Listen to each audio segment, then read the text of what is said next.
అభి మనసు మారకముందు, మరో పని రాకముందే మనం వెళ్ళాలి, కమాన్ అని తొందర చేశారు. అభిని చూసింది. పాపని నేను రెడీ చేస్తాను, 2 డేస్కి సరిపడా లగేజ్ సర్దమని చెప్పి వెళ్ళిపోయాడు.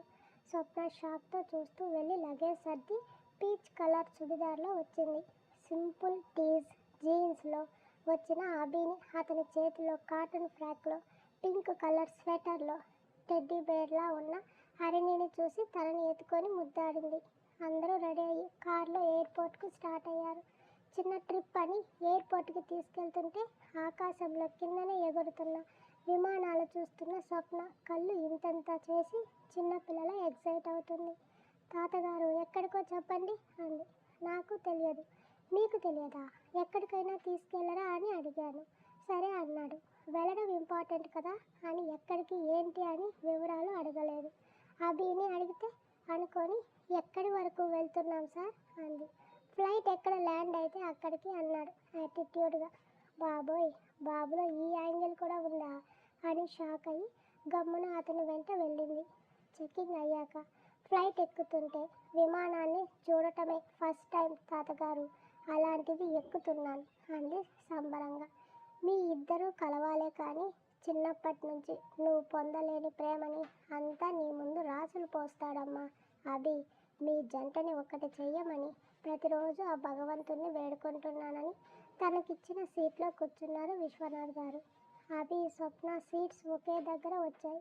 విండో చూస్తూ బయట వ్యూ చూడాలనిపించి నేను అక్కడ కూర్చోనా అంది.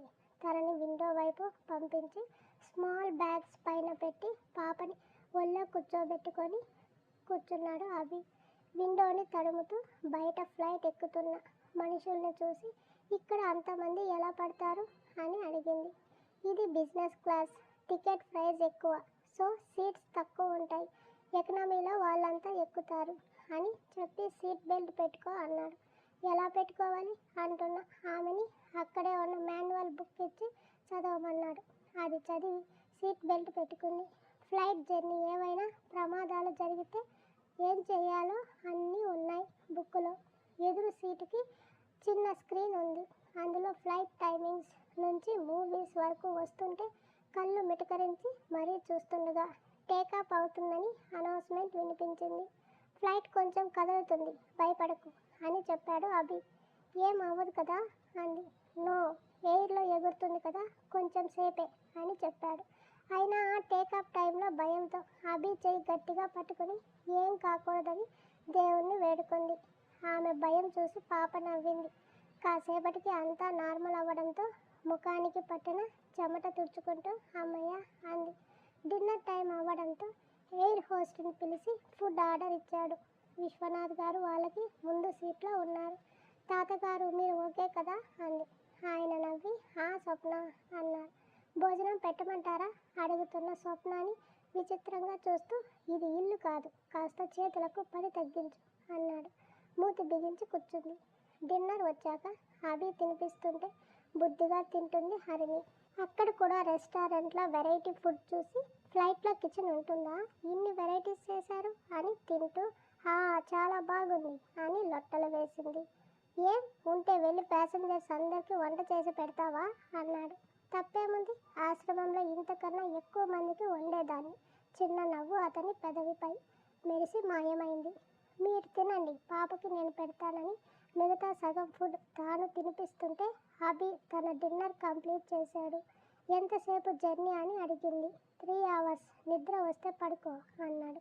ఇప్పుడు పడుకుంటే మళ్ళీ నిద్ర రాదు, దిగి ఇంటికి వెళ్ళాక పడుకుంటా అని కింద నుంచి చిన్ని చీమల్లా నక్షత్రాల్లో మెరుస్తున్న ప్రపంచాన్ని చూసి నా జన్మలో ఇలా ఒక్కరోజు వస్తుందని అనుకోలేదు సార్. అది సీటుకి తలవాల్చి అంది. లక్షలు సంపాదిస్తున్నావు, ఖర్చు పెట్టి ఎంజాయ్ చేస్తే ఎవరు వద్దంటారు టీజింగ్గా అడిగాడు. డబ్బులు సంపాదించడం గొప్ప కాదు, అవి ఎలా ఖర్చు చేయాలో తెలియడం గొప్ప. అయినా మీరు కాబట్టి పాప కోసం లకారాలు నాకు ఇస్తున్నారు కానీ నా డిగ్రీ చదువుకి ఎవరిస్తారు సార్. మాట్లాడలేదు అభి. హరిణి అభి భుజం మీద పడుకుంది. నేను ఒడిలో వేసుకుంటాను అని పాపని తీసుకుని భలే ఉంది ఈ కోట్లో బుజ్జి బొమ్మల అని మెటికలు విరిచి ముద్దు పెట్టుకుంది. స్వప్న ప్రతి కదలికలో హరిణి అంటే ఉండే ఇష్టం, ప్రేమ కనబడుతూనే ఉంటాయి అతనికి. కళ్ళు మూసుకుని తల వెనక్కి వాల్చాడు. హరిణిని జోకొడుతూ. తను కూడా నిద్రపోతూ అభి భుజం మీదకి వాలింది. అతను కళ్ళు తెరిచి చూశాడు. అతని నిద్రలో, అంత నిద్రలో కూడా పాపని భద్రంగా పట్టుకుని ఉంది. స్వప్నాన్ని సరిగా అడ్జస్ట్ చేసుకుని హరిణి మరో చేత్తో పట్టుకొని ఆమెను చూశాడు. అంత దగ్గరగా తనని చూడటం రెండోసారి. మొదటి రోజు అనుకోకుండా గుర్తొచ్చింది. ఆమె ఫ్రాగ్రెన్స్ అతన్ని ఏదో లోకాలకు తీసుకెళ్తుంది. ఫ్లైట్లో లైట్స్ ఆఫ్ అయినాయి. అతని షోల్డర్కి ఆనుకున్న స్వప్న చెయ్యి అభి షర్టుని గట్టిగా చుట్టేస్తే తల గుండెకు ఆనుకొని పసిడి గువ్వల అతని హృదయంలో నిద్రపోయింది. దూరం జరపగలరా ఆమె నుదుటి మీద తారాడుతున్న ముంగుర్లని? తన పొడవాటి సన్నని వేళ్లతో మెల్లగా జరిపాడు. అతి దగ్గరగా ఉన్న స్వప్న నుదురుని అప్రయత్నంగా తాకాయి అతని పెదవులు. ఆమె మరింత దగ్గర అయ్యింది. అప్పటికే టైం 11 అయ్యింది. స్వప్న లేచిన నిద్రమత్తు వదల్లేదు. ఎక్కడికి వచ్చామో తాతగారికి అర్థమై చిన్నగా నవ్వుకున్నారు. ఒక పక్క పాపని, మరో పక్క స్వప్నాని జాగ్రత్తగా తీసుకుని రెడీగా ఉన్న క్యాబ్లో ఎక్కించి లగేజ్ అంతా పెట్టించి బుక్ చేసిన హోటల్ అడ్రస్ చెప్పాడు అభి. క్యాబ్ కదిలింది. ఇందాకటి వరకు ఎక్కడికి అని ఆతృతగా అడిగిన ఆమె నిద్రమత్తుకి జోగుతుంటే నవ్వుకున్నాడు. చలికి ఆమె మరింత ముడుచుకుపోతుంటే దగ్గరికి లాక్కున్నాడు. వెచ్చగా అతని పొత్తిళ్లలో చేరింది. ఈ ప్రయాణం వాళ్ళ జీవితాలను ఎలా మార్చుతుందో చూడాలి అనుకున్నారు తాతగారు. దాదాపు 45 నిమిషాల తర్వాత ఓ 5 స్టార్ హోటల్ ముందు ఆగింది. అర్ధరాత్రి కూడా పట్టపగల్లా అనిపించే లైట్స్. రిసెప్షన్లో డీటెయిల్స్ చెప్పాడు. స్టాఫ్ వచ్చి లగేజ్ తీసుకొని లిఫ్ట్లో వాళ్ళని పైకి తీసుకొచ్చింది. 2 రూమ్స్ తీసుకున్నాడు అభి. ఒకటి తాతగారికి, ఇంకోటి వాళ్ళ ముగ్గురికి. అమ్మో, ఇంత చలిగా ఉంది. ఎక్కడికి వచ్చాం సార్ అని అప్పుడు అడిగింది. వచ్చేశాంగా, ఇక తెలుసుకుని ఏం చేస్తావు కానీ పద అన్నాడు. బాబోయ్, బాబు పంచుల మీద పంచులు వేస్తున్నాడు. ఏమైంది, బానే ఉన్నాడా అనుకుంటూ అతని వెనుక బుద్ధిగా వెళ్ళింది. చలి బాగా ఉండటంతో వేడివేడిగా సూప్ ఆర్డర్ ఇచ్చాడు అభి. తాతగారు ఏరి అడిగింది స్వప్న రూమ్ మొత్తం పరికించి చూస్తూ. పక్క రూమ్లో ఉన్నారు. చూస్తున్నదలా ఆగి బెడ్ని చూసి అంటే ఈ రూమ్లో అని ఇంకేమీ అడగలేక ఆగిపోయింది. నీకు సపరేట్ రూమ్ కావాలంటే హోటల్ వాళ్ళతో మాట్లాడి అరేంజ్ చేస్తాను అన్నాడు. వద్దు, నాకు భయం. ఇంట్లో అయితే పర్వాలేదు, తెలియని ప్లేస్లో ఒంటరిగా ఉండటం ఎందుకు? అయినా మనకి ఇదేమీ కొత్త కాదుగా పాప కోసం అంది. ఆమె మాట విననట్టే పాపని బెడ్ మీద పడుకోబెట్టాడు. చేతులు రబ్ చేసేస్తుంది స్వప్న. చుట్టూ చీకటి. వ్యూ ఏంటో కూడా తెలియడం లేదు. ఇంత చలిగా ఉందేంటి ఇక్కడ అని అడిగింది. కూల్ ప్లేస్ కాబట్టి చల్లగానే ఉంటుంది అన్నాడు. నాకు చెప్పకూడదు అని డిసైడ్ అయ్యారా మీరు? అడుగుతూ వచ్చిన ఫుడ్ని తీసుకుంటూ తాతగారికి ఇచ్చారా అని హోటల్ బాయ్ని అడుగుతుంటే అతను బిక్కమొహం వేసుకుని చూశాడు. అభి హిందీలో ఏదో చెప్పడంతో ఎస్ సార్ అన్నాడు.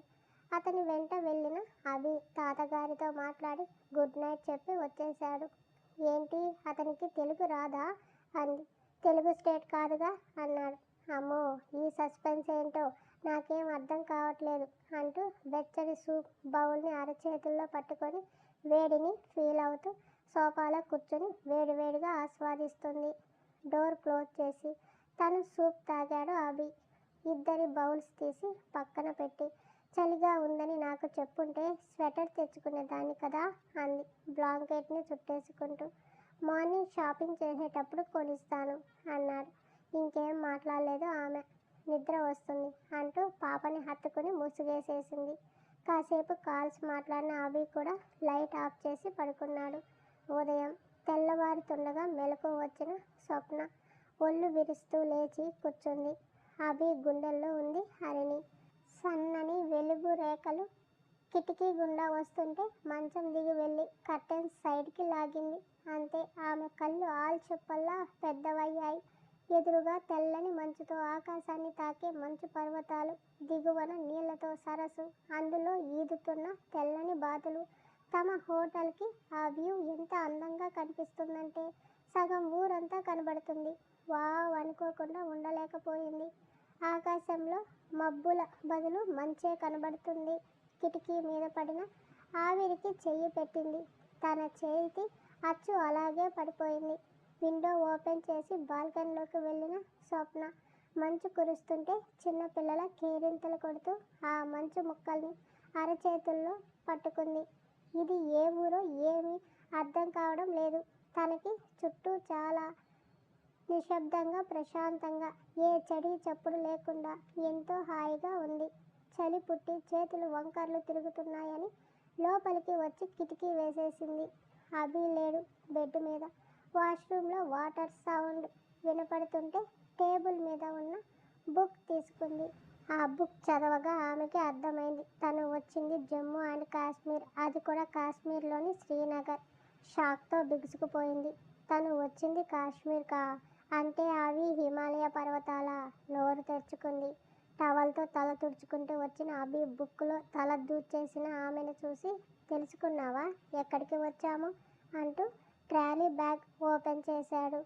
నిజంగా చాలా పెద్ద షాక్ ఇది. కాశ్మీర్ అనే పేరు, ఇక్కడ అందాలు చదవడం వినడమే కానీ చూస్తానని కలలో కూడా అనుకోలేదు సార్. నిజంగా మీకు ఏమిచ్చినా నా రుణం తీర్చుకోలేనని ఎగ్జైట్తో పాటు ఎమోషనల్ కూడా అయ్యింది. దీనికి కూడా ట్యాప్ తిప్పాలా? చిన్నగా కసిరాడు. మీరు ఆలోచించలేరు కూడా నా ఆనందం ఏంటని. బుద్ధి తెలిసింది మొదలు.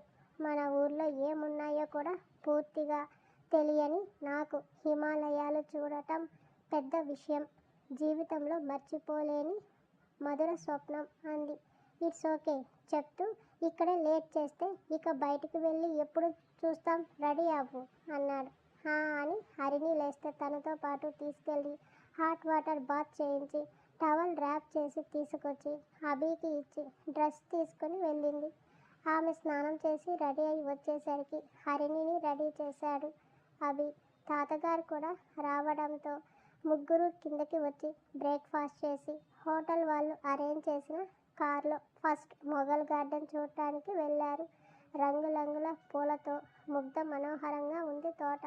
అక్కడే ఓ షాప్లో స్వప్న కోసం లెదర్ జాకెట్, పైన స్వెటర్ క్యాప్తో పాటు అందరికీ చలి పుట్టకుండా గ్లౌజులు కూడా తీసుకున్నాడు.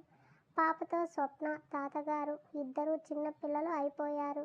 అక్కడే మధ్యాహ్నం వరకు చూసి అక్కడి నుంచి దాల్ లేక్కి వెళ్ళారు. ఫ్లోటింగ్ బోర్డ్ ఒకటి రెంట్కి తీసుకున్నారు. లేక్ మొత్తం చిన్న చిన్న పడవలు. టూరిస్ట్ గైడ్ అక్కడ ప్రత్యేకతలు ఏంటని చెప్తుంటే వింటూ సరస్సులో విహారం చేస్తుంటే అదో అద్భుతమైన అనుభవం. అక్కడ నివసించే స్థానికులు ఇల్లు కూడా నీళ్లలోనే ఉండటం విశేషం అని షాపులు, తినుబండారాలు, అక్కడ కలపతో చేసే ప్రత్యేకమైన చెక్క బొమ్మలు అన్నీ చూస్తూ కనురెప్ప వేయడం మర్చిపోయింది. అక్కడ వాతావరణానికి ఎవరైనా ముగ్ధులైపోవాల్సిందే.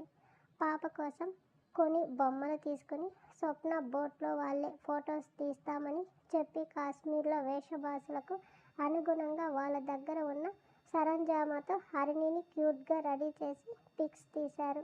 అవి చూసి తను దిగుతానంది స్వప్న. రెడ్ కలర్ మక్మల్ క్లాత్, యాక్సిడైజ్డ్ జ్యువెలరీతో కొత్తగా కనిపించింది స్వప్న. వాళ్ళు చెప్పే స్టిల్స్తో ఫోటోలు దిగింది. తాతగారు మీరు రండని తాతగారికి తలపై పాగా పెట్టించి ఫోటోలు తీశాక, సార్ మీరు అంది. నాట్ ఇంట్రెస్ట్ అన్నాడు.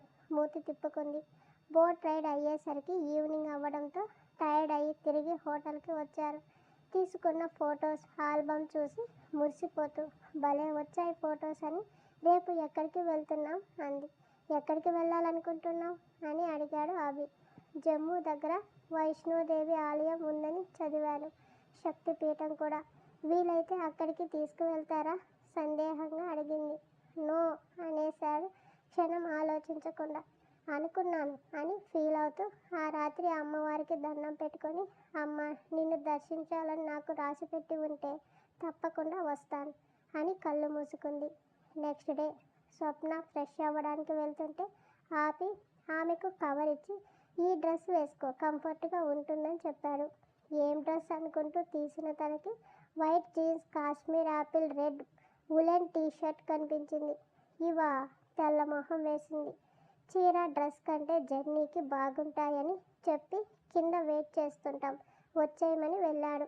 బాబోయ్ నాకు ఇవి అలవాట్లేదు ఎలా వేసుకోవాలని ఆలోచిస్తూనే ఫ్రెష్ అయి డ్రెస్ వేసుకుని తనని తాను మిర్రర్లో చూసుకుంది.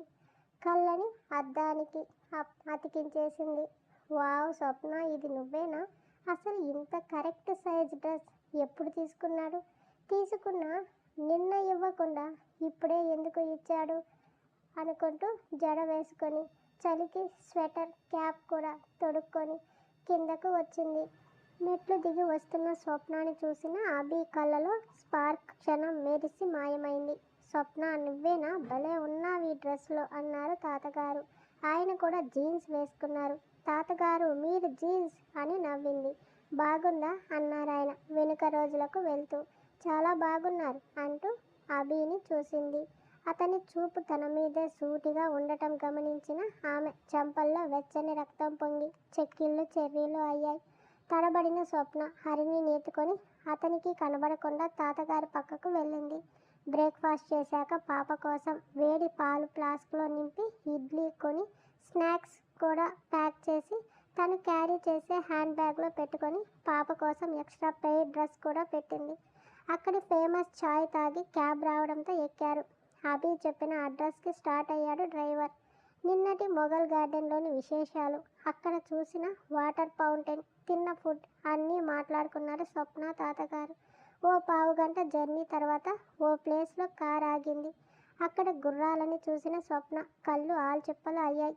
తాతగారు ఇప్పుడు వాటి మీద మనం సవారీ చేస్తామా అని అడిగింది కుతూహలంగా. ఇక్కడ స్నో పాయింట్ ఉంది, అక్కడికి వెళ్ళాలి అంటే గుర్రం మీద వెళ్ళాలి అని చెప్పాడు అభి. తాతగారు పాప ఓ గుర్రం మీద ఎక్కితే కొంచెం దూరం నడుస్తానని నడవడానికి రెడీ అయింది స్వప్న. నడవలేవు లెగ్ పెయిన్స్ వస్తాయని అభి చెప్పినా వినలేదు. అభి నార్మల్ వాకింగ్ చేస్తున్నాడు. కొంత దూరం నడిచాక ఆయాసం వచ్చి ఇంకా ఎంత దూరం సార్ అంది. 1 కిలోమీటర్ నడిచావు, ఇంకో 2 కిలోమీటర్స్ అన్నాడు. అమ్మో నా కాళ్ళు నొప్పులు పెడుతున్నాయి అంది. అందుకే చెప్పాను అని తనని గుర్రం ఎక్కించాడు. వెళ్తున్న కొద్దీ అందమైన తెల్లని మంచుతో కప్పబడిన ఎత్తైన పర్వతాలు చూస్తుంటే స్వర్గం ఎక్కడో లేదు, ఇదిగో ఇక్కడే కళ్ళ ముందే ఉంది అనిపించింది ఆమెకి. ఆకాశం కనిపించడం లేదు. సోన్ మార్గ్లోని స్నో పాయింట్ రీచ్ అయ్యారు. మంచు తుంపర్లు పడుతుంటే ఆ వాతావరణం వావ్ అనిపించింది. హరిణిని అభి ఎత్తుకున్నాడు. తాతగారు ఇంత మంచు ఉంది ఇక్కడ అంది. ఇది మంచు కురిసే టైం స్వప్న, ఇలాగే ఉంటుంది అన్నారు. అక్కడ ఉన్న వాళ్ళు మంచుతో బాల్స్ చేసి ఆడుతున్నారు, విసురుకుంటూ కొందరు ఫోటోలు దిగుతూ సందడిగా ఉంది. అభి పాపని నేను చూసుకుంటాను, మీరెళ్ళి ఎంజాయ్ చేయండి అన్నారు తాతగారు. చలి విపరీతంగా ఉన్న వాళ్ళు ధరించిన దుస్తులు చలి నుంచి కాపాడుతున్నాయి. స్కేటింగ్ చేస్తావా అని అడిగాడు అభి. అంతే అదేనా అంది అక్కడ కర్రల సాయంతో మంచులో జారుతున్న వాళ్ళని చూసి. అన్నాడు. అమ్మో నాకు భయం, పడిపోతే మంచులో కూరుకుపోతాను, వద్దు అంది. అందరూ చేస్తున్నారుగా ట్రై చేయి అన్నాడు. ఇంత దూరం ఎంత డబ్బు ఖర్చు అవుతుందో, వచ్చాక ఊరికే తిరిగి వెళ్ళిపోతే ఎలా అని సరే అంది. అక్కడ వాళ్ళని పిలిపించి అభి మాట్లాడుతుంటే ఈలోపు పాపకి ఫ్లాస్క్ గ్లాసులో పాలు పోసి తాగించి పాప పెదాలు తుడిచి హరిణి ఎలా ఉందిరా ఇక్కడ అంది. పాప వణుకుతూ ఆమె మెడని ఖర్చుకుపోయింది. అభి వచ్చే వరకు తనే ఎత్తుకుంది పాపని. ఇంత సంతోషంలో కూడా పాప పట్ల తన కర్తవ్యం తప్పలేదు ఆమె. అది నచ్చింది అతనికి. స్వప్నకం అని పిలిచి ఆమె వచ్చాక స్కేట్ బోర్డ్ మీద ఎలా నిలబడాలి చెప్పి స్కేట్ చేస్తుంటే ముందు 2 సార్లు కింద పడింది. పాప పకపక నవ్వింది, పెదవులు బిగించింది. స్వప్న ప్రతి కదలికని ఇష్టంగా చూస్తున్నాడు అభి. ఈ ట్రిప్పులో వాళ్ళకన్నా ఎక్కువ ఎంజాయ్ చేస్తుంది అంటే ఆమెని. 3 అటెంప్ట్ తర్వాత స్కేట్ చక్కగా చేస్తుంది. ఎక్కడ వరకు వెళ్ళొచ్చు వాళ్ళు గైడెన్స్ ఇస్తుంటే నెమ్మదిగా స్కేటింగ్ చేస్తుంది. తాతయ్య మీరు కూడా అన్నారు. అమ్మో నాకు వద్దు, ఈ ప్రకృతిని చూస్తూ ఎంజాయ్ చేస్తే చాలు నాకు అన్నారు. చాలామంది ఉన్నారు. తాతగారిని పాపని తీసుకుని అక్కడే ఉన్న బెంచ్ దగ్గర కూర్చున్న అభి దూరంగా నవ్వుతున్న స్వప్నాన్ని గమనిస్తున్నాడు. పాప కొంచెం చలికి వణుకుతుంటే పక్కనే ఉన్న టెంట్ వాళ్ళతో మాట్లాడి తీసుకెళ్లి తాతగారిని కూర్చోమని చెప్పి వస్తున్న అభికి మాస్క్లో ఉన్న ఒకరు వచ్చి ఓ పేపర్ ఇచ్చి వెళ్ళాడు. ఎవరు ఏంటని చూసేలోపే అతను వేగంగా వెళ్ళిపోయాడు. ఎవరు అనుకుంటూ పేపర్ చూశాడు. ఏంటి అభి, బాగా ఎంజాయ్ చేస్తున్నట్టున్నావు. నువ్వు ఇలా నవ్వుతూ ఉండటం నాకు నచ్చలేదు. అందుకే నీ సంతోషాన్ని లాగేసుకుంటున్నా అని ఉంది. అభి దాన్ని పిడికిట్లో నలిపి ఎదురుగా చూస్తే ఆమె కనబడలేదు. అతని గుండె క్షణం ఆగింది. వేగంగా వెళ్ళాడు ఆమె ఉన్న వైపుకు. ఒక్కసారిగా మంచు తీవ్రత ఎక్కువ అయ్యింది. అక్కడ వెదర్ ఎప్పుడు ఏ క్షణంలో మారుతుందో చెప్పడం కష్టం. టూరిస్టులని వెళ్ళిపోమ్మని చెప్తున్నారు గైడ్స్. స్వప్న అని తీసుకెళ్లిన అతని కోసం వెతికితే అతను ఎక్కడా కనబడలేదు. అభి గుండె వేగం పెరిగింది. స్వప్న అని అరిచాడు. పలకలేదు.